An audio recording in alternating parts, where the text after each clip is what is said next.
야, 내가 뭔데 명령의 훈련병을 밀치던 무례한 대령, 그 앞에 선 사람이 여단 지휘관 여성 소장인 순간.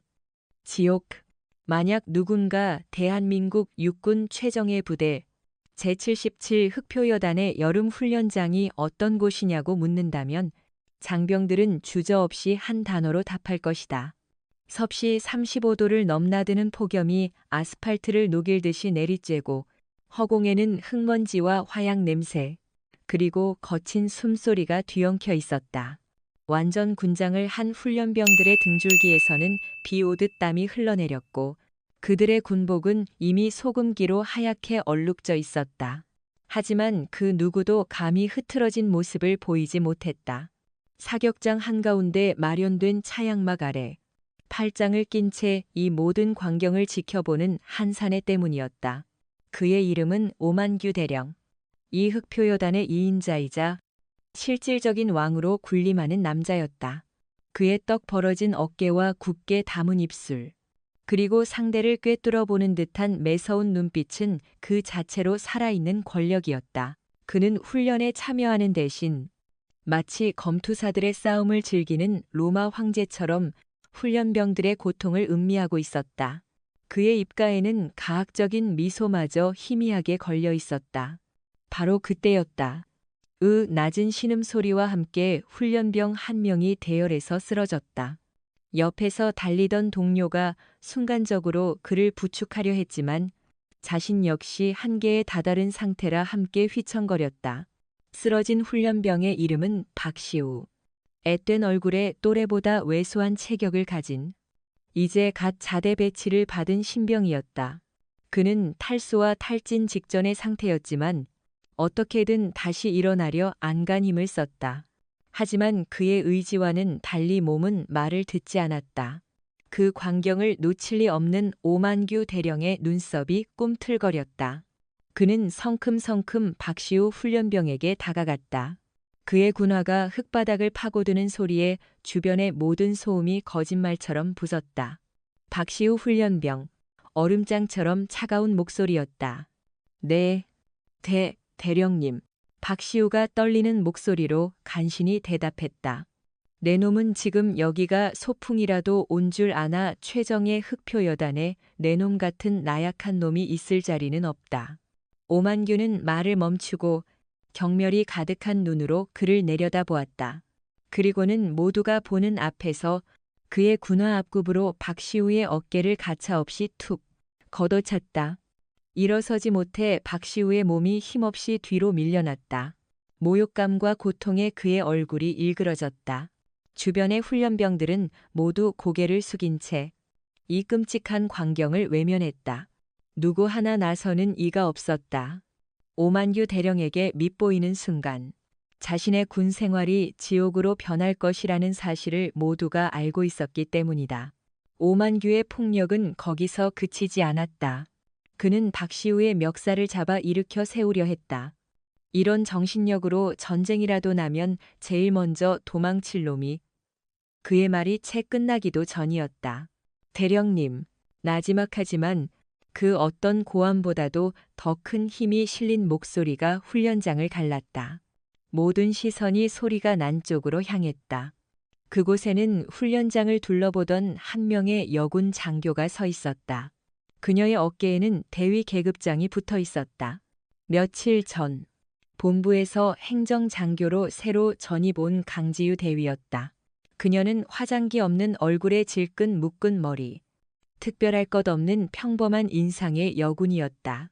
하지만 그녀의 눈빛만큼은 평범하지 않았다. 그 안에는 흔들림 없는 단단함과 서늘한 이성이 자리 잡고 있었다. 지금 뭐라고 했나? 강대위 오만규가 믿을 수 없다는 듯이 되물었다. 감히 일개 대위 나부랭이가, 그것도 여군이 자신의 행동에 제동을 걸다니. 그는 자신의 귀를 의심했다. 강지유는 한 걸음 더 다가서며 조금도 위축되지 않은 목소리로 다시 말했다. 훈련병에 대한 과도한 폭력과 인격 모독은 명백한 군 규정 위반입니다. 즉시 중단해 주십시오. 대령님.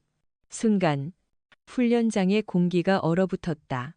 오만규 대령의 얼굴에서 핏기가 사라지고 그 자리를 시뻘건 분노가 채우기 시작했다. 그는 박시우의 멱살을 놓아버리고 강지우를 향해 몸을 돌렸다. 그의 눈에는 살기마저 번뜩였다. 야! 그의 입에서 나온 것은 계급을 가진 장교의 언어가 아니었다. 시장 잡배의 그것과 같았다. 내가 뭔데 나한테 명령질이야. 그는 성큼성큼 강지우에게 다가갔다. 그녀보다 머리 하나는 더 큰 거구에서 뿜어져 나오는 위압감이 엄청났지만 강지우는 눈 하나 깜빡하지 않았다. 그녀는 그의 눈을 똑바로 마주보며 대답했다. 명령이 아닙니다. 규정에 대해 말씀드리는 겁니다. 규정이 흑표여단에서는 내가 곧 규정이고 법이다. 오만규가 고함을 질렀다. 그의 손이 번개처럼 올라갔다. 하지만 그는 그녀를 때리는 대신 온 힘을 다해 그녀의 어깨를 거칠게 밀쳐냈다.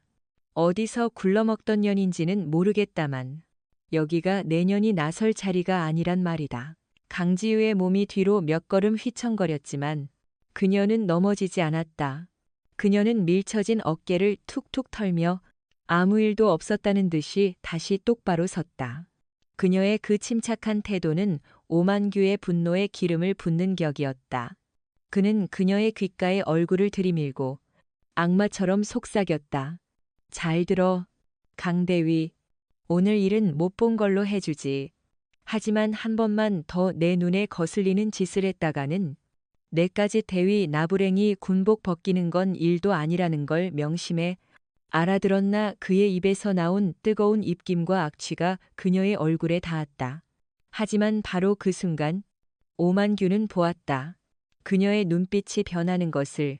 이전까지의 서늘한 이성은 사라지고 그 자리에 모든 것을 얼려버릴 듯한 시베리아의 혹한과도 같은 깊이를 알 수 없는 무언가가 떠오르는 것을.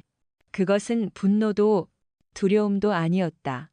그것은 거대한 맹수가 하찮은 벌레를 내려다보는 듯한 그런 종류의 눈빛이었다.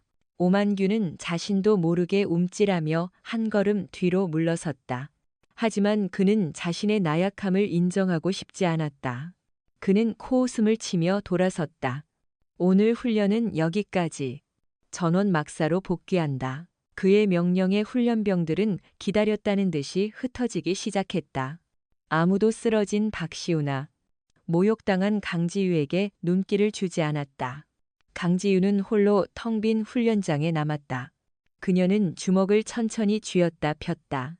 방금 전 오만규가 밀쳤던 어깨의 감촉, 그의 모욕적인 언사, 그리고 그가 보여준 추악한 권력의 민낯. 그 모든 것이 그녀의 머릿속에 하나하나 각인되고 있었다. 그는 몰랐다. 자신이 방금 건드린 상대가 어디서 굴러먹던 평범한 대위가 아니라는 사실을. 그가 그토록 자랑스러워하는 이 흑표 여단에 썩어빠진 모든 것을 심판하고 도려내기 위해 스스로 계급장을 떼고 가장 낮은 곳으로 온 진짜 지휘관이라는 사실을. 폭풍은 이미 시작되었다. 그리고 그 폭풍의 눈 한가운데 오만규 대령은 자신이 서 있다는 사실을 꿈에도 알지 못했다. 오늘의 이야기 어디에서 듣고 계신가요? 구독과 좋아요로 응원해 주세요. 더 통쾌한 이야기로 돌아오겠습니다. 그날 저녁 오만규 대령의 집무실은 냉랭한 분노로 가득 차 있었다.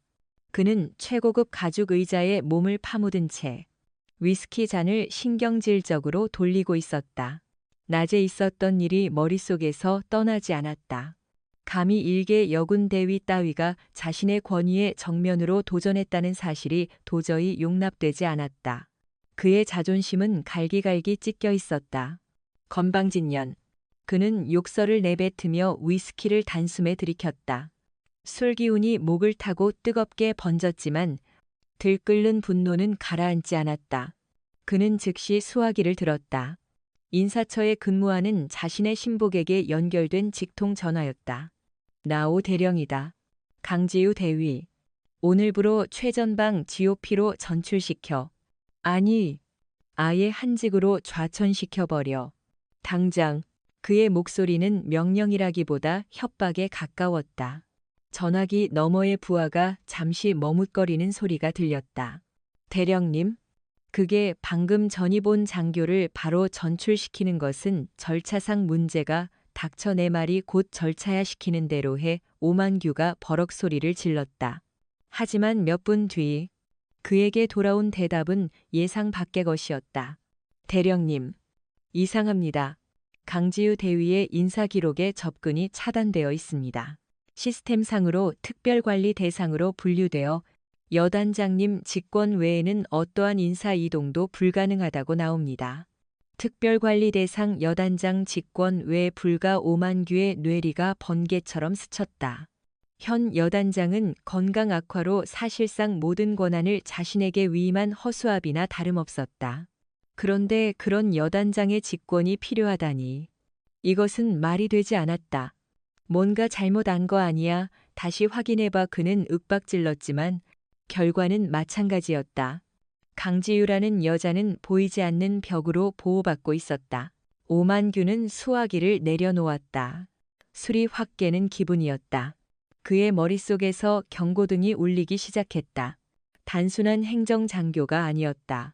그녀의 뒤에는 자신이 알지 못하는 무언가가 있었다. 본부에서 내려보낸 감찰 인원인가, 아니면 자신의 정적 중 누군가가 심어놓은 첩자인가. 의심의 씨앗이 그의 마음속에서 싹트기 시작했다. 한편 같은 시각 강지유는 여단 본부의 낡은 행정실에서 홀로 야근을 하고 있었다. 그녀의 책상 위에는 여단의 방대한 보급품 목록과 예산 집행 내역서가 산더미처럼 쌓여 있었다. 하지만 그녀의 손길은 컴퓨터 키보드가 아닌 암호화된 특수 통신 장비 위에 놓여 있었다. 화면에는 단 한 사람과의 비밀 채팅창이 열려 있었다. 상대는 그녀의 유일한 그림자 부관이자 국방부 직속 정보 분석팀을 이끄는 이선우 중령이었다. 강지우 예상대로다. 오만규는 단순한 폭군이 아니야. 그의 권력은 여단 내부에 깊숙이 뿌리 박혀 있어. 이선우 각하 신원 조회를 시도한 흔적이 포착되었습니다. 오만규가 움직이기 시작했습니다. 강지우 미끼를 문 셈이지. 그는 이제 나를 경계할 거다. 그 경계심이 그의 실수를 유발할 거야. 이 중령, 지난 3년간 흑표여단에서 사라진 무기 목록을 다시 한번 확인해 주게. 특히 K소총과 신형야간 투시경 위주로 서류상으로는 훈련 중 손망실 처리된 것들 말이야. 이선우 알겠습니다. 각하. 하지만 너무 위험합니다. 그의 성격상 각하께 직접적인 위해를 가할 수도 있습니다. 강지우 걱정 마라. 맹수 사냥에는 사냥꾼이 직접 굴에 들어가야 하는 법이니까. 진짜 여단장이 누구인지 그가 곧 뼈저리게 느끼게 될 거다. 통신을 마친 강지유는 창밖의 어둠을 응시했다. 그녀가 이곳에 온 이유는 명확했다. 지난 몇 년간 대한민국 최정예 부대라는 명성과는 달리 흑표여단에서는 의문스러운 사고와 군수품 분실 사건이 끊이지 않았다. 국방부 감찰단이 몇 번이나 조사를 나왔지만 번번이 꼬리 자르기로 끝나거나 증거 불충분으로 종결되었다. 내부에는 거대한 악의 축이 존재하고 있었다. 그들은 군의 혈세를 빨아먹고 국가 안보를 위협하는 암적인 존재였다. 그리고 그 중심에 오만규가 있다는 것이 그녀의 직감이었다. 그래서 그녀는 스스로 계급장을 떼고 가장 눈에 띄지 않는 모습으로 이 호랑이굴에 들어온 것이었다. 그녀의 진짜 임무는 단순한 행정 업무가 아니었다. 바로 이 부대를 좀먹는 암세포를 뿌리째 도려내는 것. 그것이 대한민국 국군 최고 지휘관 중 한 명인 그녀에게 내려진 비밀 임무였다. 다음 날 아침, 강지유는 일부러 어두운 표정으로 출근했다. 그녀는 복도에서 오만규와 마주쳤다. 오만규는 마치 어제의 일은 다 잊었다는 듯 인자한 미소를 지으며 그녀에게 다가왔다. 강대위, 어제는 내가 좀 심했네. 다 자네를 아끼는 마음에 그랬던 거라고 이해해주게. 하지만 그 위선적인 미소 뒤에 숨겨진 차가운 경계심을 강지유는 놓치지 않았다. 아닙니다. 대령님, 제가 생각이 짧았습니다. 그녀는 철저하게 복종하는 부하를 연기했다. 그들의 아슬아슬한 심리전은 그렇게 시작되었다. 그리고 그날 오후, 강지우는 의무실에 들러 간단한 구급 상자를 챙겼다. 그녀는 훈련 중 가벼운 찰과상을 입은 박시우 훈련병이 혼자 앉아 있는 것을 보았다. 다른 선임병들은 그를 없는 사람 취급하고 있었다. 강지우는 조용히 그에게 다가가 말없이 그의 상처에 소독약을 발라주고 반창고를 붙여주었다. 박시우는 놀란 눈으로 그녀를 바라보았다. 감사합니다. 그의 목소리는 작았지만 그 안에는 진심이 담겨 있었다. 강지우는 아무 말 없이 고개만 까딱하고 자리에서 일어났다. 그녀는 몰랐다. 지금 그녀가 베푼 작은 친절이 훗날 거대한 폭풍 속에서 자신을 지켜줄 가장 단단한 방패가 되리라는 것을. 그리고 오만규는 몰랐다. 자신이 던진 돌멩이가 고요한 호수에 일으킨 파문이 결국 자신을 집어삼킬 거대한 해일이 되어 돌아오리라는 것을. 보이지 않는 전쟁의 서막은 이미 올랐고 무대 뒤에서는 더욱 거대한 진실이 서서히 모습을 드러내고 있었다. 삼부 강지우에 대한 의심을 거두지 못한 오만규는 그녀를 자신의 통제하에 두기 위해 교묘한 방법을 사용하기 시작했다. 그는 더 이상 폭력이나 위협을 사용하지 않았다. 대신 그는 그녀에게 업무라는 이름의 족쇄를 채웠다. 그는 흑표여단 창설 이래 수십 년간 쌓여온 모든 훈련 결과 보고서와 작전 계획서를 그녀에게 떠넘겼다. 강대위, 자네 행정 능력이 뛰어나다고 들었네. 이 방대한 자료들을 디지털화해서 새로운 데이터베이스를 구축하는 임무를 맡기지. 아주 중요한 일이야. 자네 말고는 할 사람이 없어. 서류가 담긴 수십 개의 박스가 그녀의 작은 사무실을 가득 채웠다. 그것은 한 사람이 몇 달을 밤새워도 끝내기 힘든 양이었다. 오만규의 의도는 명확했다. 그녀를 서류 더미에 파묻어 외부와 접촉할 시간을 차단하고 끝없는 야근으로 그녀를 지치게 만들어 스스로 나가떨어지게 만들려는 속셈이었다. 만약 그녀가 임무를 완수하지 못한다면 무능을 이유로 공식적으로 징계할 명분도 생기는 셈이었다. 하지만 이것이야말로 강지우가 원했던 바였다. 그녀는 공식적으로 여단 내 모든 정보에 접근할 수 있는 합법적인 권한을 얻게 된 것이다. 그녀는 불평 한마디 없이 그 지옥 같은 임무를 받아들였다. 최선을 다하겠습니다. 대령님. 그녀의 순종적인 태도에 오만규는 만족스러운 미소를 지었다. 그는 자신이 완벽하게 승리했다고 생각했다. 강지유의 사무실은 밤늦도록 불이 꺼지지 않았다. 그녀는 정말로 서류들을 정리하고 있었다. 하지만 그녀의 진짜 목표는 데이터베이스 구축이 아니었다. 그녀의 눈은 과거의 작전 계획서와 실제 훈련 후 보고서 사이의 미세한 불일치를 찾아내고 있었다. 그녀는 마치 암호를 해독하는 분석가처럼 서류 속 행간에 숨겨진 진실의 조각들을 맞춰나갔다. 그리고 마침내 그녀는 일정한 패턴을 발견했다. 특정 날짜에 진행된 야간 수송 훈련. 계획서에는 A 지점에서 B 지점으로 군수품을 옮기는 것으로 되어 있었지만 결과 보고서에는 C 지점이라는 엉뚱한 곳을 경유한 것으로 기록되어 있었다. 그리고 그 훈련을 지휘한 것은 예외 없이 오만규 대령이거나 그의 최측근들이었다. C 지점은 여단 주둔지에서 수십 킬로미터 떨어진 민간 항구와 인접한 외딴 폐공장이었다. 심장이 뛰기 시작했다. 그녀는 거대한 범죄의 실마리를 잡은 것이다. 그들은 야간 훈련을 위장해 군수품, 아마도 무기를 빼돌려 민간 항구를 통해 외부로 밀반출하고 있었던 것이다. 하지만 추측만으로는 부족했다. 그녀에게는 결정적인 증거가 필요했다. 그녀는 위험한 도박을 하기로 결심했다. 바로 뱀의 굴을 직접 건드려 뱀이 스스로 모습을 드러내게 만드는 것이었다. 그녀는 자신이 발견한 사소한 기록 오류들, 즉 훈련 경로의 불일치에 대한 의문점을 정리하여 보고서를 작성했다. 제목은 훈련 효율성 증대를 위한 작전 경로 최적화 방안에 대한 소고였다. 지극히 평범하고 원론적인 제목이었다. 그녀는 보고서를 들고 오만규의 집무실을 찾았다. 대령님, 과거 훈련 기록들을 검토하던 중 일부 비효율적인 경로 설정 사례를 발견하여 개선 방안을 권해드리고자 합니다. 오만규는 의심스러운 눈초리로 보고서를 받아들었다. 보고서를 읽어내려가던 그의 얼굴이 미세하게 굳어졌다. 강지유가 지적한 비효율적인 경로는 모두 자신들이 밀반출을 위해 이용했던 바로 그 경로들이었다. 그녀가 어디까지 알고 있는 것일까? 단순한 우연일까? 아니면 의도적인 경고일까? 그의 머릿속이 복잡하게 돌아갔다. 그는 포커페이스를 유지하며 차갑게 말했다. 수고했네, 강대위. 하지만 과거의 일까지 들추어낼 필요는 없어. 자네는 현재의 임무에나 충실하게. 그는 보고서를 책상 서랍에 던져 넣으며 대화를 종결시켰다. 하지만 그의 눈빛은 이전보다 훨씬 더 차갑고 날카로워져 있었다.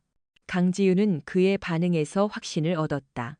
그녀의 추측은 사실이었다. 그리고 이제 오만규는 자신을 더 이상 단순한 눈엣가시가 아닌 제거해야 할 위협으로 인식하기 시작할 것이다. 그녀의 예상은 정확했다. 그날 밤, 오만규는 자신의 신복들을 비밀리에 호출했다. 그의 충실한 개, 김진태 소령과 최영철 중사였다.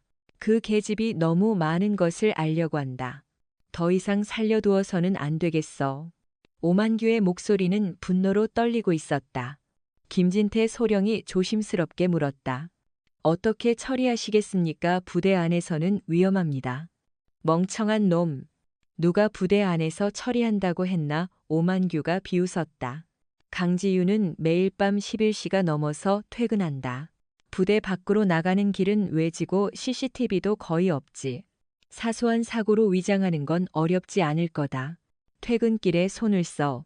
흔적도 남기지 마. 그의 눈에는 잔혹한 사리가 가득했다. 그는 몰랐다. 자신의 그 잔혹한 명령이 강지유가 파놓은 함정의 마지막 단계를 완성시키는 방아쇠가 되리라는 것을.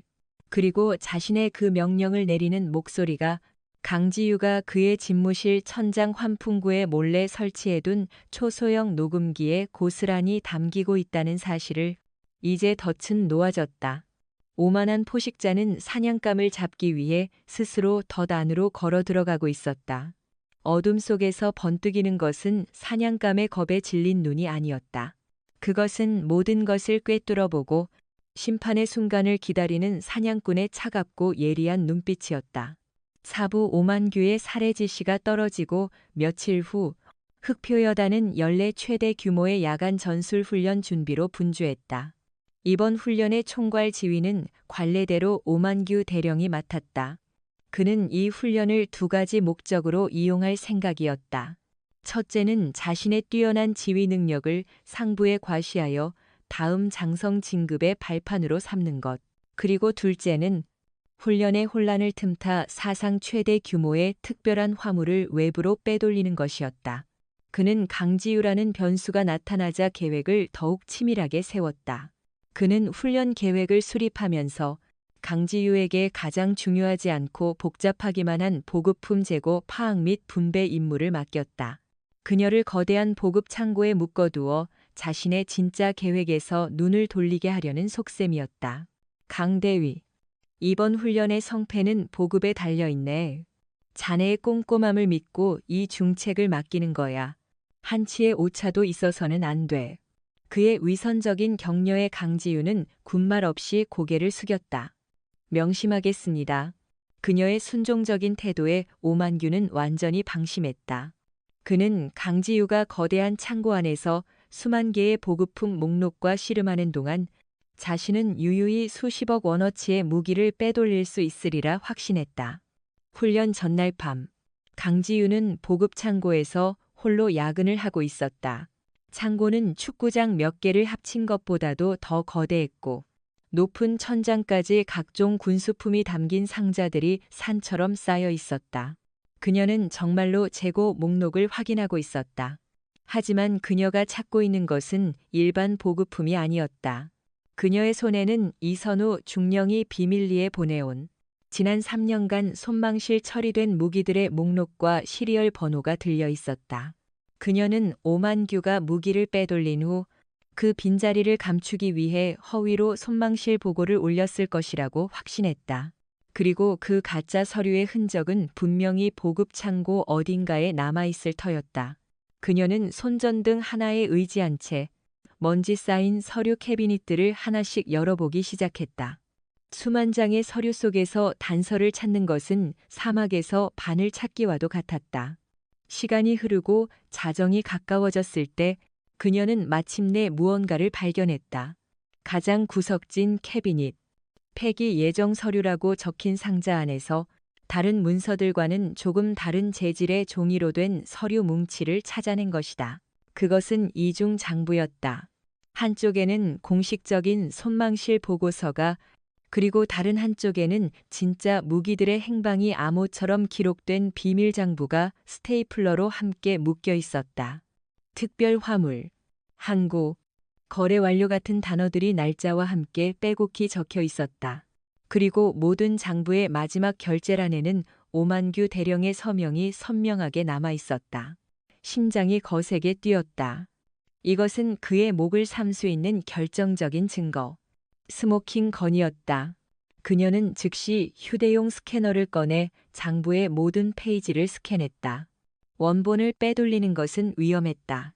오만규가 장부가 사라진 것을 눈치채는 순간 모든 계획이 수포로 돌아갈 수 있었다. 그녀는 스캔 파일을 암호화하여 이선우 중령에게 전송한 후 장부를 원래 자리에 완벽하게 되돌려 놓았다. 바로 그때였다. 창고의 육중한 철문이 삐걱거리는 소리와 함께 열렸다. 강지유는 심장이 답는 듯한 긴장감에 휩싸였다. 그녀는 재빨리 몸을 거대한 상자 더미 뒤로 숨겼다. 손전등 불빛 2개가 어둠을 가르며 창고 안으로 들어왔다. 오만규의 신복, 김진태 소령과 최영철 중사였다. 그 계집. 아직도 여기 있나? 김소령의 목소리가 창고 안에 울렸다. 분명 야근을 한다고 했습니다. 곧 퇴근할 시간이니 밖에서 기다렸다가 처리하는 것이 어떻겠습니까? 최 중사의 목소리였다. 아니, 대령님께서 오늘 밤 안으로 끝내라고 하셨다. 여기서 처리하고 훈련 중 사고로 위장하는 게 더 깔끔해. 그들의 대화를 듣는 순간 강지유는 모든 상황을 파악했다. 오만규는 그녀가 장부를 발견했으리라고는 꿈에도 생각하지 못한 채 원래 계획대로 오늘 밤 자신을 제거하려 했던 것이다. 하지만 그들의 계획은 오히려 그녀에게 완벽한 기회를 제공했다. 이제 그녀는 단순히 비리를 밝히는 것을 넘어 살인 교사라는 죄목까지 그에게 추가할 수 있게 된 것이다. 그녀는 숨을 죽인 채 그들이 다가오기를 기다렸다. 거대한 창고는 순식간에 사냥터로 변했다. 하지만 누가 사냥꾼이고 누가 사냥감인지는 아직 아무도 알 수 없었다. 찾았다. 최중사가 상자 더미 뒤에 숨은 그녀의 그림자를 발견하고 소리쳤다. 그들은 비열한 미소를 지으며 그녀에게 다가왔다. 그들의 손에는 단단한 쇠 파이프가 들려 있었다. 그들은 자신들이 상대하는 여자가 대한민국 특수부대 역사상 가장 뛰어난 인간 병기 중 한 명이라는 사실을 까맣게 모르고 있었다. 어둠 속에서 2개의 불빛이 빠르게 다가왔고 강지유는 조용히 숨을 고르며 반격의 자세를 취했다.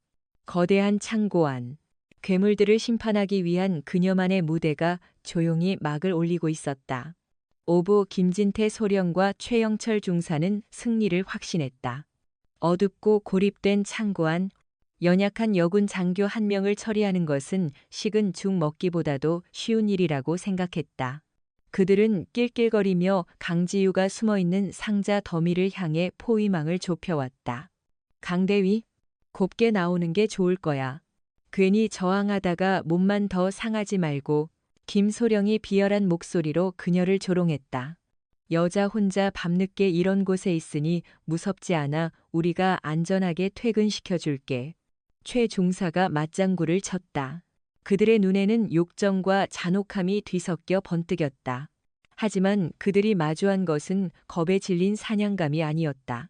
상자 더미 뒤에서 나타난 강지유의 눈빛은 얼음장처럼 차가웠고 그 안에는 한치의 두려움도 없었다.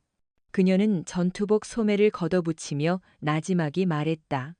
너희들이야말로 곱게 무릎 꿇는 게 좋을 거다. 내 손에 죽기 싫으면. 그녀의 당당한 태도에 두 남자는 순간 당황했지만 이내 분노에 휩싸였다. 이 미친년이 끝까지 최 중사가 욕설을 내뱉으며 먼저 쇠 파이프를 휘둘렀다. 공기를 가르는 날카로운 파공음과 함께 쇠 파이프가 그녀의 머리를 향해 날아왔다. 피할 수 없는 공격이었다. 하지만 다음 순간 믿을 수 없는 광경이 펼쳐졌다. 강지윤은 상체를 살짝 숙이는 것만으로 쇠 파이프를 가볍게 피했다. 동시에 그녀의 오른발이 전광석화처럼 뻗어나와 최중사의 손목을 걷어찼다. 악비명과 함께 최중사는 쇠 파이프를 놓쳤고 강지윤은 그가 균형을 잃은 틈을 놓치지 않고 그의 복부를 팔꿈치로 가격했다. 엄청난 충격에 최중사는 숨도 제대로 쉬지 못하고 바닥에 쓰러져 버렸다. 이 모든 일이 눈 깜짝할 사이에 일어났다. 동료가 순식간에 제압당하는 것을 본 김소령은 경악을 금치 못했다.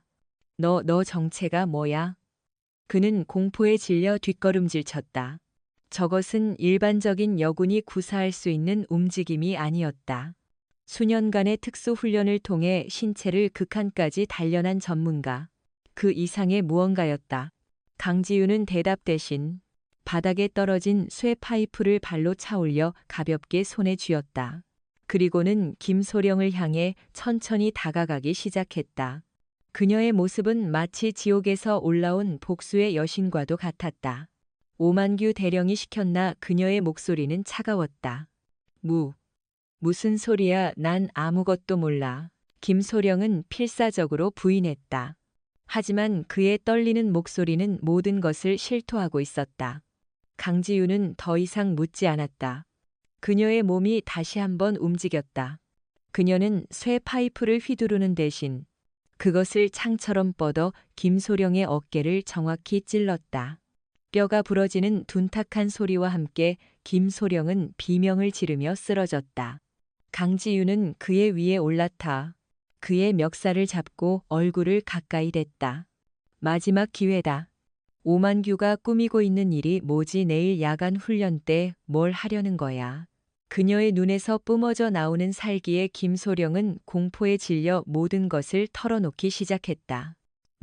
말하겠습니다. 내일 밤 10시 훈련 경로를 이탈해서 C3 지점 폐공장으로 갈 겁니다. 거기서 화물을 넘기기로 했습니다.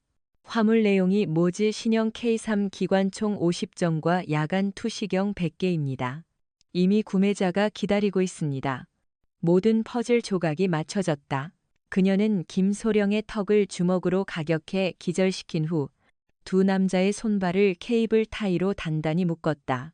그리고는 그들의 입에 재갈을 물려 창고 가장 깊숙한 곳, 누구의 눈에도 띄지 않는 컨테이너 박스 안에 던져 넣었다.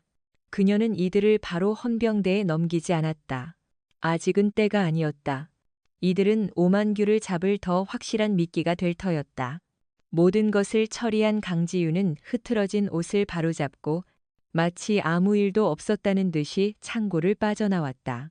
하지만 창고를 나서기 직전 그녀는 복부에 날카로운 통증을 느꼈다.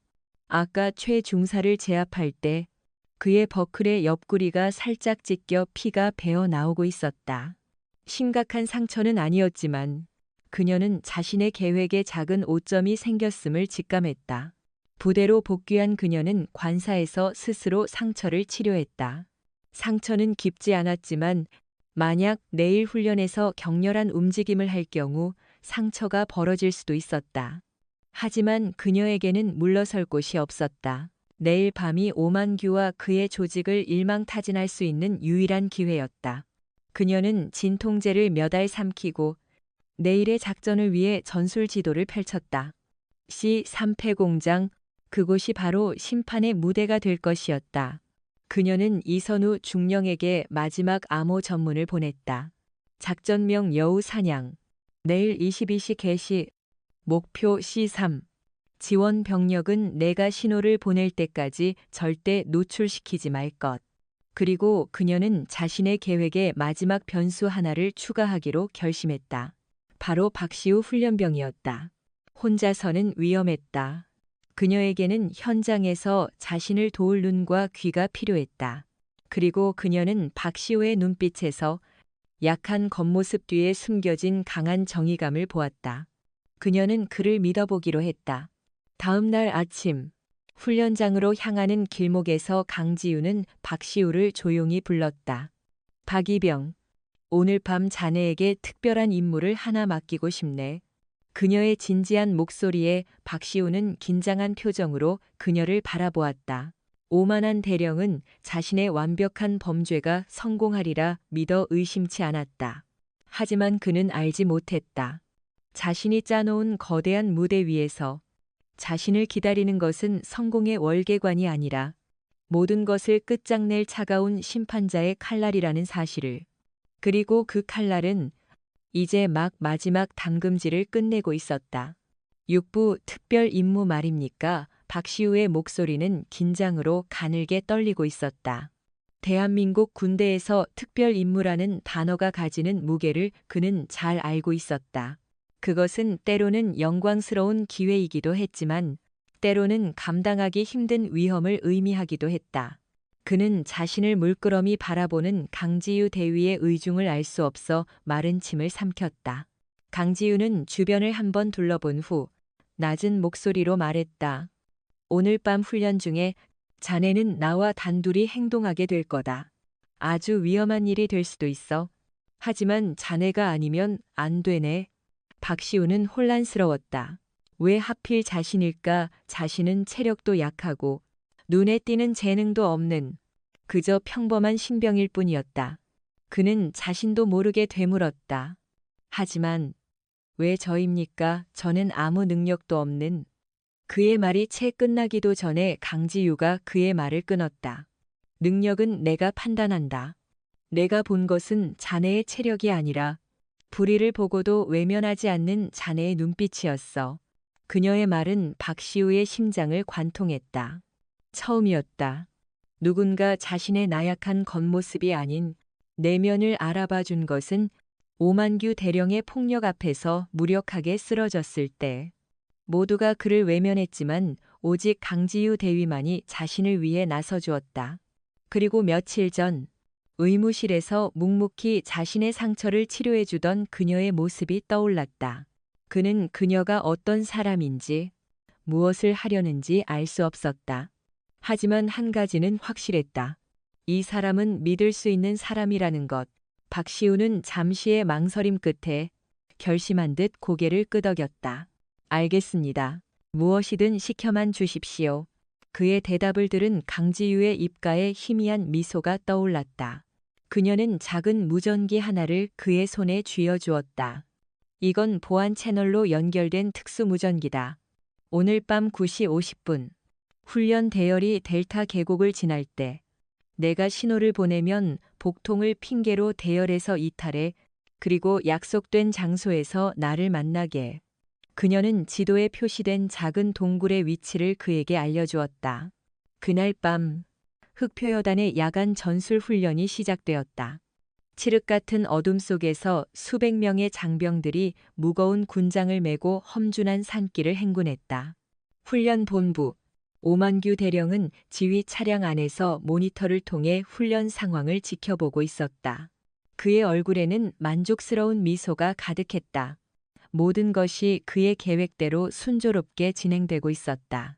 강지유는 보급 부대와 함께 후방에 배치되어 있었고 잠시 후면 자신의 신복들이 이끄는 수송 트럭이 특별 화물을 싣고 약속된 장소로 향할 터였다. 그는 이미 자신의 주머니에 들어올 거액의 돈과 곧 어깨에 달리게 될 장성 계급장을 상상하며 희열에 젖어 있었다. 밤 9시 50분. 행군 대열이 델타 계곡의 좁은 길목을 통과하고 있었다. 바로 그때 박시우의 귀에 꽂힌 이어피스에서 치직하는 작은 소음과 함께 강지유의 목소리가 들려왔다. 지금이다. 박시우는 심호흡을 한 번 하고 배를 움켜쥐며 그 자리에 주저앉았다. 배가 너무 아픕니다. 그의 실감 나는 연기의 분대장이 달려왔다. 박이병, 괜찮나? 의무병 소란스러운 틈을 타. 박시우는 어둠 속으로 몸을 숨겨 약속된 장소로 향했다. 동굴 안에는 이미 강지유가 기다리고 있었다. 그녀는 전투복 위에 탄띠와 권총을 착용하고 얼굴에는 위장 크림까지 바른 상태였다. 그녀의 모습은 더 이상 평범한 행정장교가 아니었다. 어둠 속에서도 형형하게 빛나는 그녀의 눈빛은 적진에 침투하는 최정예 특수요원의 그것이었다. 늦지 않았군. 그녀는 박시우에게도 위장 크림을 건네며 말했다. 지금부터 우리는 유령처럼 움직여야 한다. 발소리도 숨소리도 내서는 안 돼. 두 사람은 어둠을 틈타 산속을 빠르게 이동하기 시작했다. 강지유의 움직임은 마치 산짐승처럼 민첩하고 조용했다. 박시우는 그녀의 뒤를 따라 숨 가쁘게 움직이면서 경외감에 휩싸였다. 그녀의 정체는 도대체 무엇일까? 두 사람이 C3 폐공장이 내려다 보이는 능선에 도착했을 때 시간은 밤 10시 5분을 가리키고 있었다. 폐공장 마당에는 이미 검은색 세단 몇 대와 정체불명의 사내들이 기다리고 있었다. 잠시 후 군용 트럭 한 대가 헤드라이트를 끈 채 조용히 공장 안으로 들어왔다. 트럭에서 내린 것은 오만규의 신복들이었다. 그들은 트럭 뒤 칸의 덮개를 열고 나무 상자들을 내리기 시작했다. 거래가 시작된 것이다. 강지유는 야간 투시경을 꺼내 그 모든 광경을 지켜보았다. 그리고는 옆에 있던 박시우에게 속삭였다. 박이병, 지금부터 내 말을 잘 들어. 저들이 거래를 마치고 돈 가방을 확인하는 순간이 있을 거다. 바로 그때 내가 저 아래로 돌을 던져 소리를 낼 거야. 놈들의 시선이 그쪽으로 쏠린 틈을 타. 자네는 반대편으로 달려가 저 트럭의 타이어를 펑크내야 한다. 그녀는 작은 칼 하나를 그의 손에 쥐어주었다. 할 수 있겠나? 박시우의 얼굴이 하얗게 질렸다. 발각되는 순간 자신은 살아남지 못할 것이다. 하지만 그는 강지우의 흔들림 없는 눈빛을 보았다. 그리고 생각했다. 여기서 도망친다면 평생을 비겁자로 살아가게 될 것이라고. 그는 침을 한 번 삼키고 굳은 표정으로 고개를 끄덕였다. 아래에서는 거래가 막바지에 이르고 있었다. 한 사내가 돈이 가득 담긴 것으로 보이는 두꺼운 가방을 트럭 운전석으로 던졌다. 바로 지금이었다. 강지유는 능선 아래로 작은 돌멩이 하나를 굴렸다. 타닥 작은 소리였지만 고요한 밤에는 충분히 큰 소리였다. 뭐야, 정체불명의 사내들이 일제히 소리가 난 쪽으로 총구를 돌렸다. 바로 그 순간 박시우는 온 힘을 다해 달렸다. 심장이 터질 것 같았지만 그는 멈추지 않았다. 그는 트럭에 다가가 날카로운 칼로 거대한 타이어의 옆면을 깊숙이 찔렀다. 푸천 하는 소리와 함께 타이어의 바람이 빠져나가기 시작했다. 임무 완수. 하지만 그가 몸을 돌리는 순간 그를 발견한 한 사내가 소리쳤다. 저기 쥐새끼가 한 마리 있다. 총알이 그의 귓가를 스쳐 지나갔다. 모든 것이 끝났다고 생각하는 순간 능선 위에서 섬광이 번쩍였다. 탕탕 두 발의 총성. 박시우를 겨누던 사내들의 머리에 정확히 총알이 박혔다. 강지유의 권총에서 발사된 것이었다. 순식간에 폐공장은 아수라장으로 변했다. 강지유는 어둠 속에서 유령처럼 나타나 압도적인 실력으로 나머지 괴한들을 제압하기 시작했다. 이제 거대한 심판의 무대는 완성되었다.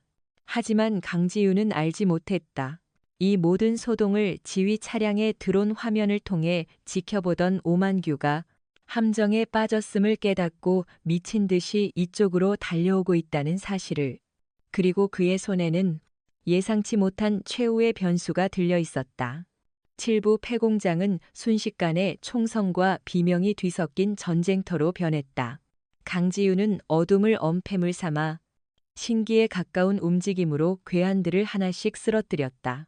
그녀의 손에 들린 권총은 마치 그녀의 신체 일부처럼 움직였고 그녀가 쏜 총알은 한 발의 오차도 없이 적들의 급소를 파고들었다.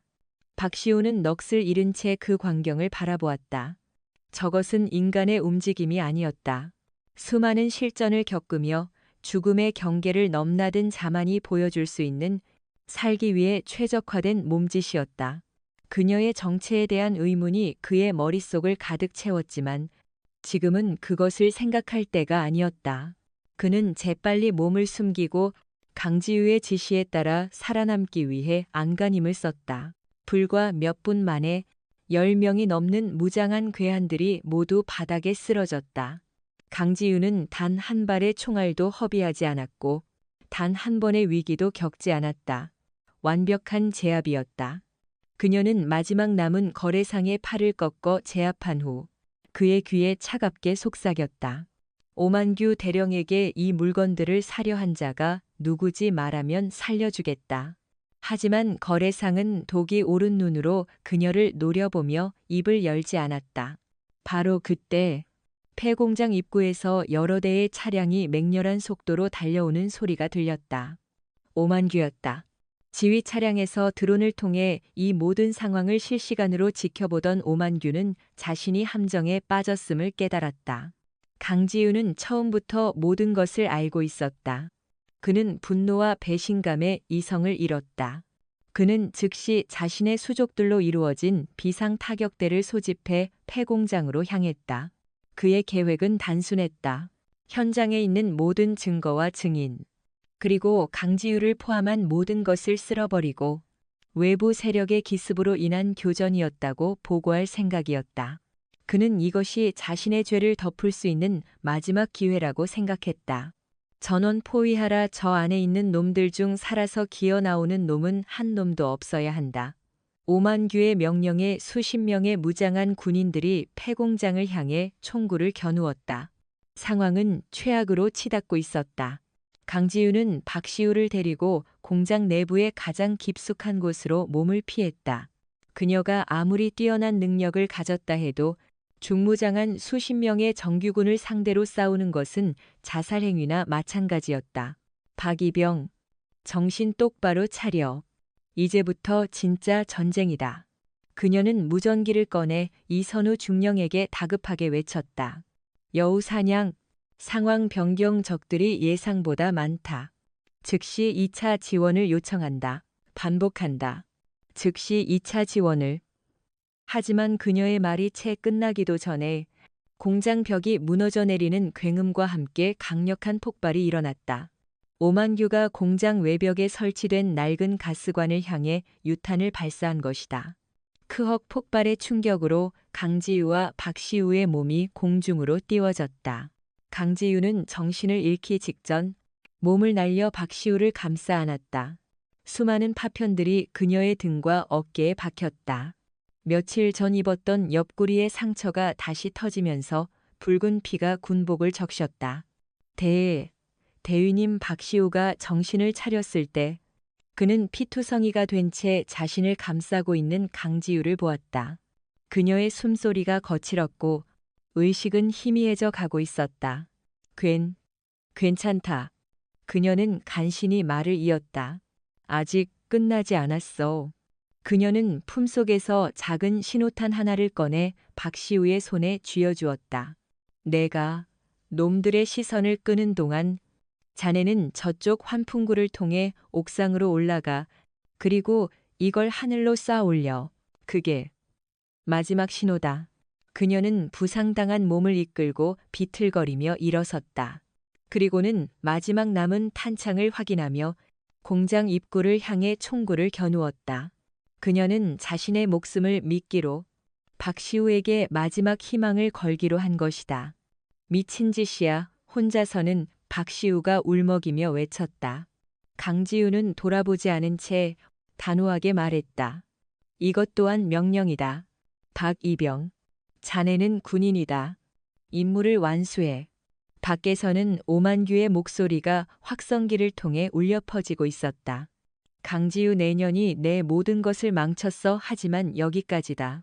지금이라도 기어 나와서 내 군화에 입을 맞춘다면 목숨만은 살려주지. 그의 광기 어린 목소리를 들으며 강지우는 피식 웃었다. 그녀는 무너진 벽 뒤에 몸을 숨기고 다가오는 군인들을 향해 사격을 시작했다. 그녀의 사격은 여전히 놀랍도록 정확했지만 부상으로 인해 움직임은 눈에 띄게 둔해져 있었다. 총알이 그녀의 뺨을 스치고 방탄복의 충격이 가해졌다. 그녀는 한계에 다다르고 있었다. 한편 박시우는 눈물을 삼키며 환풍구를 향해 기어 올라갔다. 좁고 어두운 통로를 지나 그는 마침내 옥상에 도착했다. 아래에서는 치열한 총격전이 벌어지고 있었다. 그는 강지유가 쥐어준 신호탄을 굳게 잡았다. 그의 손이 가늘게 떨렸다. 자신이 과연 이 중요한 임무를 해낼 수 있을까? 하지만 그는 강지유의 마지막 말을 떠올렸다. 자네는 군인이다. 임무를 완수해. 그는 더 이상 망설이지 않았다. 그는 신호탄의 안전핀을 뽑고 하늘을 향해 높이 쳐들었다. 붉은 섬광이 밤하늘을 가르며 치솟아 올랐다. 마지막 희망의 신호였다. 그 신호탄을 본 오만규는 직감적으로 무언가 잘못되었음을 깨달았다. 그의 불안한 예감은 곧 현실이 되었다. 지평선 너머 수십 대의 검은 헬리콥터가 굉음을 내며 이쪽으로 날아오고 있었다. 그것은 일반적인 지원 부대가 아니었다. 대한민국 육군 최정예, 오직 국가 비상사태에만 출동하는 특수임무부대 블랙맘바였다. 그리고 그 선두 헬리콥터에는 이 모든 작전을 총지휘하는 이선우 중령이 차가운 눈으로 지상을 내려다보고 있었다. 오만규의 얼굴이 공포로 하얗게 질려갔다. 저 여자의 정체는 도대체 무엇이었을까? 팔부 밤하늘을 뒤덮은 헬리콥터의 굉음은 오만규에게 내려진 사형 선고나 다름없었다. 그의 귀에는 로터가 바람을 가르는 소리가 아니라 자신의 몰락을 재촉하는 지옥의 북소리처럼 들렸다. 저건 뭐지? 어디 소속 부대야? 오만규가 공포에 질려 소리쳤지만 그의 부하들 중 누구도 대답할 수 없었다. 그들이 아는 한 오늘 훈련 구역에 저런 대규모 공중 강습 부대가 투입될 계획은 없었다. 헬리콥터들은 순식간에 폐공장 상공에 도착했다. 서치라이트 수십 개가 일제히 지상을 비추자 밤은 대낮처럼 환해졌다. 그리고 헬리콥터에서 검은 특수 전투복을 입은 대원들이 로프를 타고 지상으로 쏟아져 내리기 시작했다. 그들의 움직임은 한치의 오차도 없는 기계와도 같았고 그들의 손에 들린 최신형 소총은 오만규의 부대원들이 가진 구형 무기와는 차원이 달랐다. 전원 무기를 버리고 투항하라. 저항하는 자는 현장에서 사살한다. 선두 헬리콥터에서 울려 퍼진 목소리는 냉정하고 단호했다. 오만규의 부대원들은 전의를 완전히 상실했다. 그들은 자신들이 상대해야 할 적이 단순히 고립된 여군 장교 한 명이 아니라 국가가 동원할 수 있는 최강의 무력 집단이라는 사실을 깨달았다. 그들은 주저없이 총을 바닥에 내던지고 두 손을 머리 위로 올렸다. 오만규는 이 모든 광경을 망연자실하게 바라보았다. 그의 머릿속은 하얗게 비어 있었다. 계획, 진급, 돈, 그 모든 것이 한순간에 신기루처럼 사라졌다. 그는 본능적으로 도망쳐야 한다고 생각했다. 그는 몸을 돌려 자신의 지휘 차량을 향해 미친 듯이 달리기 시작했다. 하지만 그의 앞을 가로막는 그림자가 있었다. 헬리콥터에서 막 내려온 이선우 중령이었다. 오만규 대령. 이선우의 목소리는 차가웠다. 국가 반역 및 살인 교사 혐의로 지금 이 자리에서 당신을 긴급 체포한다. 내 놈이 뭔데? 오만규가 마지막 발악을 하듯 그에게 달려들었다. 하지만 이선우는 가볍게 그의 주먹을 피하고 팔을 꺾어 그를 바닥에 내리꽂았다. 오만규의 거대한 몸이 먼지를 일으키며 비참하게 쓰러졌다. 특임대 대원들이 달려들어 그의 몸을 짓누르고 차가운 수갑을 채웠다. 한때 흑표여단의 왕으로 군림했던 그의 시대는 그렇게 허무하게 막을 내렸다. 이선우는 오만규에게 눈길 한 번 주지 않고 피투성이가 된 채 쓰러져 있는 강지유에게 달려갔다. 각하 정신 차리십시오. 각하. 그의 목소리는 다급함과 비통함으로 떨리고 있었다. 각하라는 단어에 주변에 있던 모든 특임대 대원들과 투항한 흑표여단 장병들의 눈이 휘둥그레졌다. 일개 대위에게, 그것도 국방부 직속 최정예 부대의 지휘관이 각하라는 극존칭을 사용하다니. 강지유는 희미하게 눈을 떴다.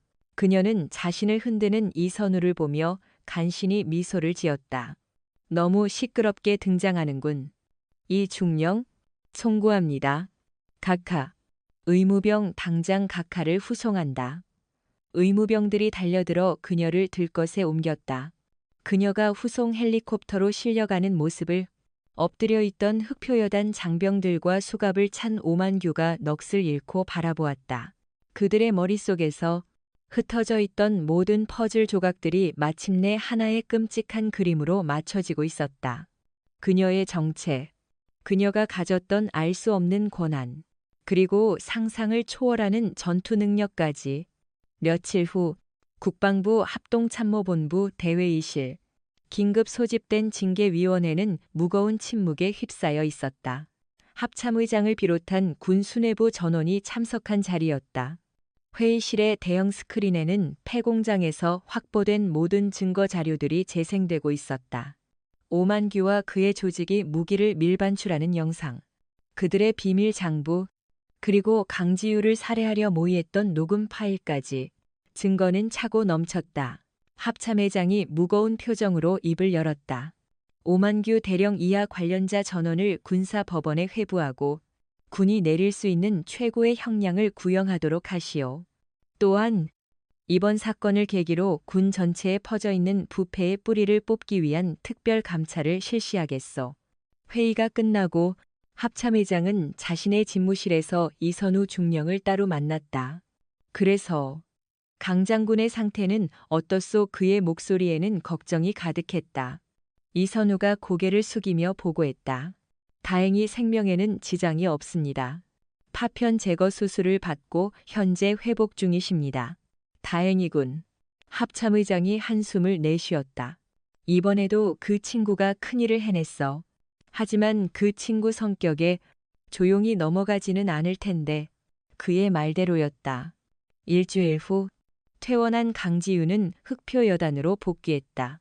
하지만 그녀는 더 이상 대위 계급장을 달고 있지 않았다. 그녀는 어깨에 빛나는 별 2개, 소장 계급장이 달린 정복을 입고 여단장 지휘 차량에 올랐다. 그녀의 복귀 소식에 흑표여단 전체가 발칵 뒤집혔다. 여단 연병장에는 전 장병이 도열해 있었다. 그들은 자신들의 새로운 지휘관이 자신들이 불과 몇 주 전까지 무시하고 경멸했던 바로 그 여군 대위였다는 사실에 충격과 혼란에 휩싸여 있었다. 강지우는 연단에 섰다.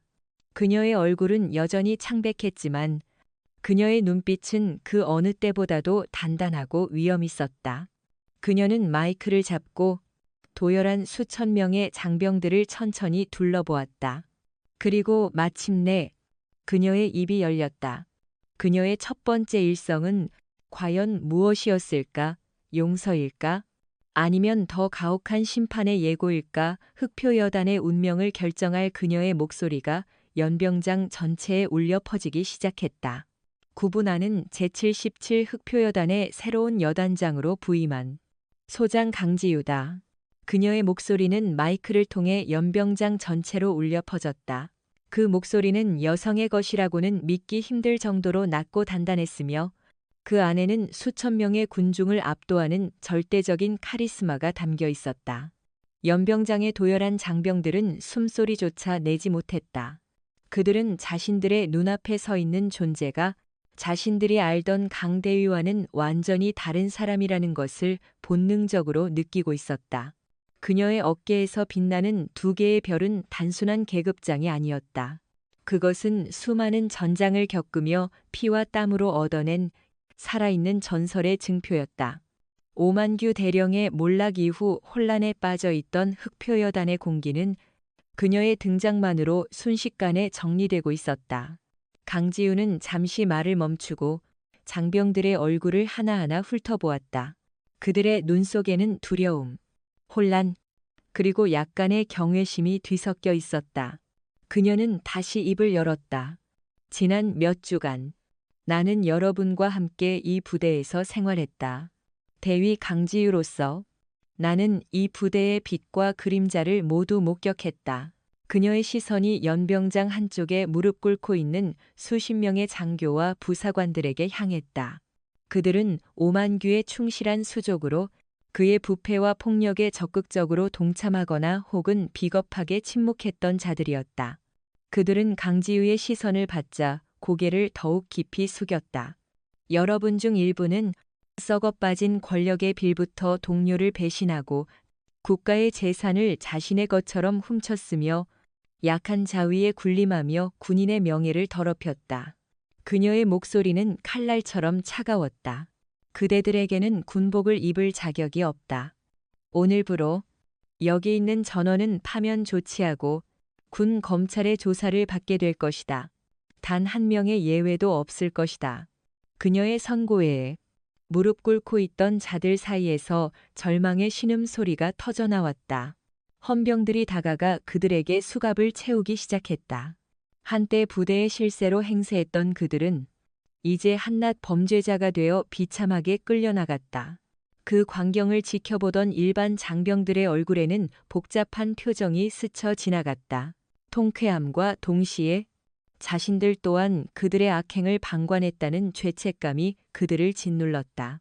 강지우는 그들의 마음을 꿰뚫어 보고 있다는 듯이 말을 이었다.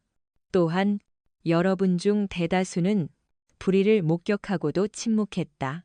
동료의 고통을 외면했고 자신의 안위를 위해 비겁함을 선택했다.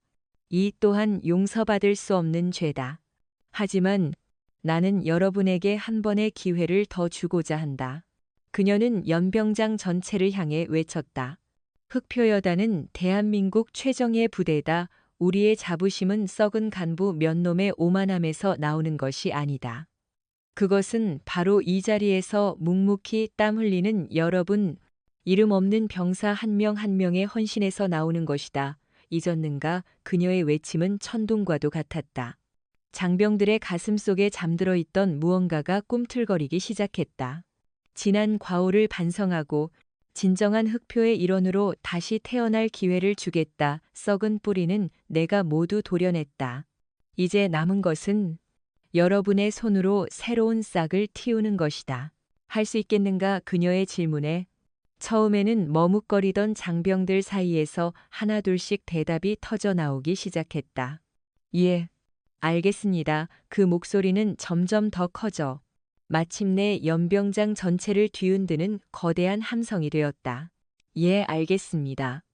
강지우는 그들의 대답을 들으며 말없이 고개를 끄덕였다. 숙청은 끝났다. 이제는 재건의 시간이었다. 취임식이 끝나고 강지우는 자신의 새로운 집무실로 돌아왔다. 오만규가 사용하던 화려하고 사치스러운 집무실은 그녀의 지시에 따라 모든 장식품이 치워지고 오직 책상과 지도, 그리고 군기가 놓인 간소한 공간으로 변해 있었다. 그녀는 의자에 앉아 이선우 중령의 보고를 받았다. 오만규는 군사법원에서 종신형을 선고받았습니다.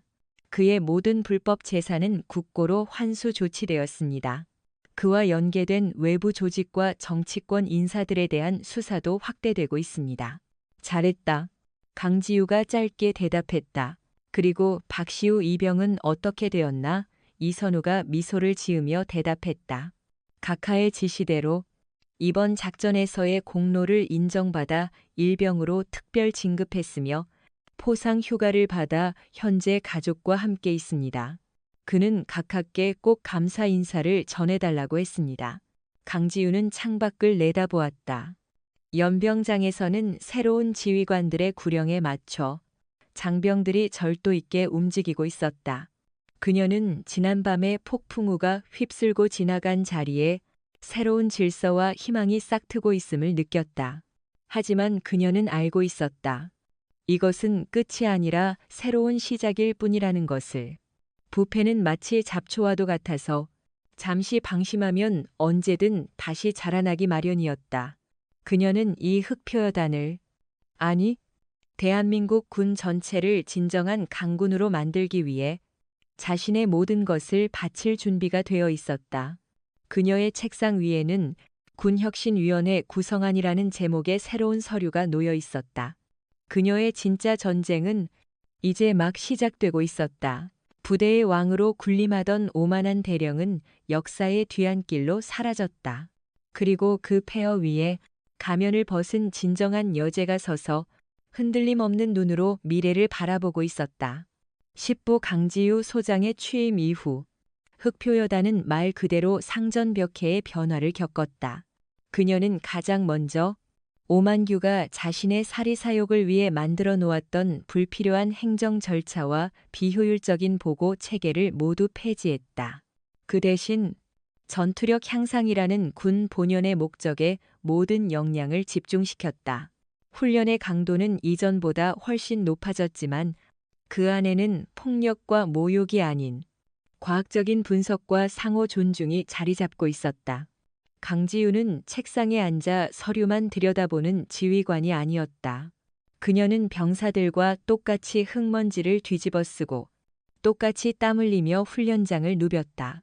그녀는 완전 군장으로 산악구보의 선두에 섰고 사격장에서는 그 어떤 특등 사수보다도 정확한 사격 실력을 보여주었다. 그녀의 압도적인 능력과 솔선수범하는 모습은 장병들에게 그 어떤 훈시보다도 더 강력한 동기부여가 되었다. 부대의 분위기는 하루가 다르게 변해갔다. 불신과 냉소로 가득했던 병사들의 눈에는 다시 활기와 자부심이 돌아왔다. 그들은 자신들의 지휘관이 자신들을 소모품이 아닌 진정한 전우로 생각하고 있다는 사실을 마음으로 느끼고 있었다. 가장 큰 변화 중 하나는 소통이었다. 강지우는 매주 여단장과의 대화 시간을 마련했다. 계급에 상관없이 누구나 부대의 문제점이나 건의 사항에 대해 익명으로 혹은 직접 여단장에게 이야기할 수 있는 자리였다. 처음에는 눈치만 보던 병사들도 그녀가 진심으로 그들의 목소리에 귀 기울이고 제기된 문제들을 즉각적으로 개선해 나가는 모습을 보며 점차 마음을 열기 시작했다. 낡은 보급품이 신형으로 교체되었고 부실했던 식단은 눈에 띄게 개선되었다. 불합리한 내무 부조리를 고발하는 목소리도 나오기 시작했고 강지우는 그 모든 문제들을 무관용 원칙으로 엄격하게 처리했다. 흑표여단은 서서히 병들어 있던 과거를 벗고 건강하고 강한 조직으로 다시 태어나고 있었다. 몇 달 후 포상 휴가를 마치고 복귀한 박시우 일병은 완전히 달라진 부대의 모습에 놀라움을 금치 못했다. 더 이상 선임들의 눈치를 보며 주눅 들어 지내지 않아도 되었다. 그는 자신의 임무에 최선을 다했고 동료들은 그의 노력을 인정해 주었다. 그는 비로소 군 생활의 보람을 느끼기 시작했다. 어느 날 오후 박시우는 여단장실의 호출을 받았다. 그는 긴장된 마음으로 집무실 문을 열었다. 강지우는 책상에 앉아 서류를 보고 있다가 그를 보고는 부드럽게 미소 지었다. 박일병, 잘 지냈나? 예. 여단장님 덕분입니다. 박시우가 우렁찬 목소리로 대답했다. 강지우는 자리에서 일어나 그에게 다가왔다. 자네에게 묻고 싶은 것이 있다. 자네는 왜 군인이 되었지? 예상치 못한 질문에 박시우는 잠시 망설였다. 그저 대한민국 남자로서 당연한 의무라고 생각했습니다. 의무라. 강지우가 창밖을 바라보며 말했다. 물론 그것도 맞는 말이다. 하지만 군인의 진짜 사명은 단순히 국방의 의무를 다하는 것을 넘어선다. 그것은 바로 힘없는 사람들을 지키는 것이다. 외부의 적으로부터 그리고 때로는 내부의 부조리로부터 그녀는 다시 박시우를 돌아보았다. 자네는 그날 밤 나약한 훈련병이 아니었다. 자신의 목숨을 걸고 동료와 부대의 명예를 지키려 했던 가장 용감한 군인이었다. 나는 자네에게서 진정한 군인의 모습을 보았다. 그녀는 책상 위에 있던 작은 상자를 그에게 건넸다. 그래서 말인데, 혹시 전문 군인이 되어볼 생각은 없나? 자네 같은 사람이 이 군에는 더 많이 필요하다. 상자 안에는 부사관 지원서가 들어있었다. 박시우는 떨리는 손으로 지원서를 받아들었다. 그의 눈에 뜨거운 눈물이 고였다. 그는 그 자리에서 강지우 같은 진짜 군인이 되겠다고 굳게 다짐했다. 시간이 흘러 1년 뒤 흑표여단은 군 전체 최우수 전투부대로 선정되는 영예를 안았다. 시상식을 위해 부대를 방문한 합참의장은 완전히 달라진 부대의 기강과 장병들의 빛나는 눈빛에 감탄을 금치 못했다. 그는 강지유에게 다가와 악수를 청하며 말했다. 강 장군, 정말 대단한 일을 해냈소. 당신이 이 군의 미래요. 강지유는 옅은 미소로 화답했다. 그녀의 시선은 연단 아래 이제 막 하사 계급장을 단 늠름한 박시우 부사관에게 향해 있었다.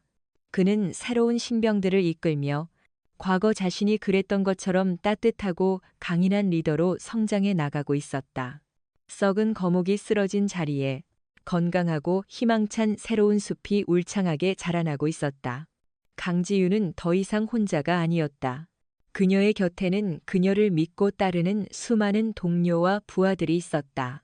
그녀는 그들과 함께라면 그 어떤 어려움도 이겨내고 대한민국 군을 세계 최강의 군대로 만들 수 있으리라 확신했다.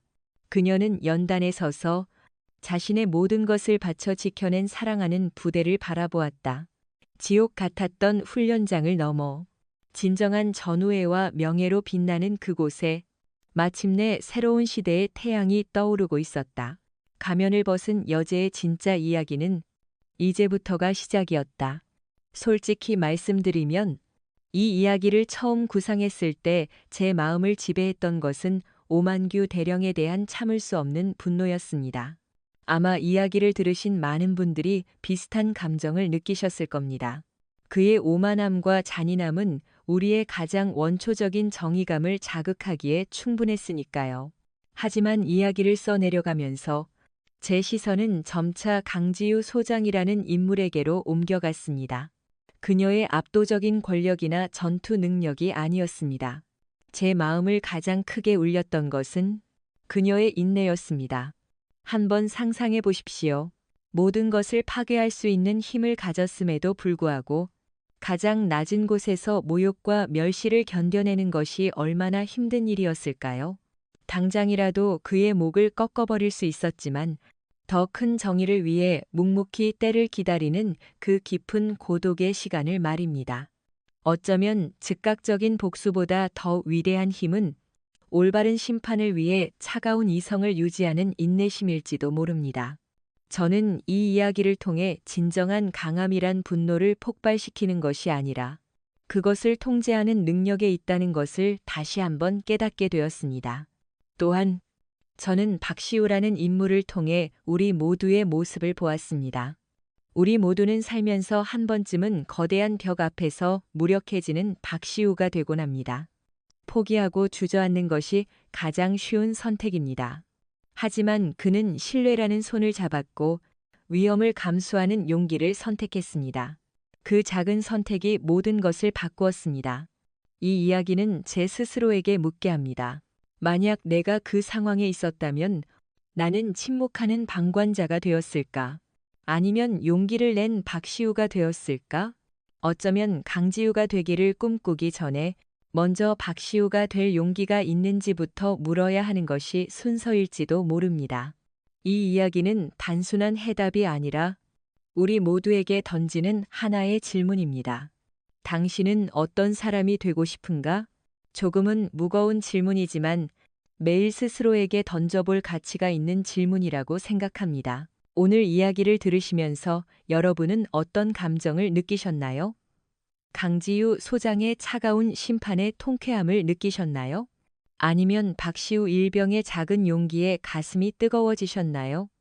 어쩌면 우리 주변의 또 다른 오만규를 떠올리며 씁쓸함을 느끼셨을지도 모르겠습니다. 댓글을 통해 여러분의 생각과 느낌을 자유롭게 나눠주세요. 여러분 한 분 한 분의 이야기가 모여 우리 모두에게 더 나은 삶을 위한 용기와 지혜를 줍니다. 아직 구독하지 않으셨다면 구독과 좋아요를 통해 저희 채널에 힘을 실어주세요. 여러분의 응원에 보답하는 더 깊이 있는 이야기로 다시 찾아뵙겠습니다. 감사합니다.